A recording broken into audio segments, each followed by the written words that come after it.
Muqaddas kitob ta'limotiga bo'ysunmagan jamoatlar muqaddas kitob soziga va ikkinchi marta kelgan Masihga itoat qiluvchi Xudoning jamoatiga tuhmat qiladi. Ba'zan ular muqaddas kitob sozlari bilan Xudoning xalqi imoniga xalaqit beradi. Bunga misol Matto 24-dagi Isoning ikkinchi kelishi haqidagi so'zlardir. Iso shogirdlari bilan ikkinchi marta kelishi haqida gapirganda, u shunday dedi: Inson o'g'li qudratga va buyuk ulug'vorlikka burkanib, bulutlarda keladi. Mavjud jamoatlar bu oyatdan foydalanib, Masih jimgina jismonan kelmaydi, deb da'vo qiladi. Chunki muqaddas kitobda u buyuk ulug'vorlikda keladi, deyilgan. Muqaddas kitobdagi ulug'vorlik ular o'ylaganidekmi?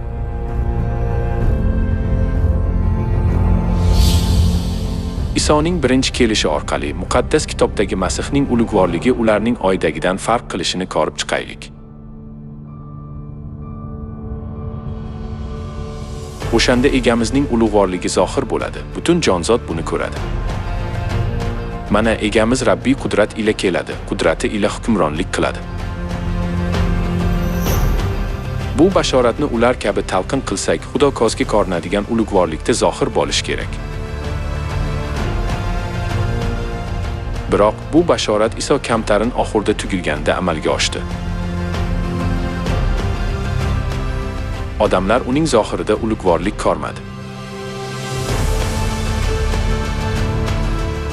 Iso odamlarning nazarida ulug'vor ko'rinmagan ekan, demak, u Masih emasmi? Muqaddas kitob bashoratiga ko'ra, Masih birinchi va ikkinchi kelishida ham bulutlarda ulug'vorlik bilan keldi. Kalom inson bo'ldi, oramizda yashadi. U inoyat va haqiqatga to'lgandi. Biz esa uning ulug'vorligini ko'rdik. Bu ulug'vorlik otadan kelgan yagona o'g'ilga mansub edi. Masihning ulug'vorligi namoyon bo'lganda, uning ulug'vorligini faqat uni qabul qilgan azizlar anglay oladilar. Chunki Masih biz kabi kelib, oddiylikda yashaydi. Faqat najot topadiganlargina Masihning ulug'vorligini anglay oladilar. Masihning ulug'vorligini tan olishimiz uchun bizga maxsus inoyat bergani uchun Xudoga shukr qilishimiz kerak.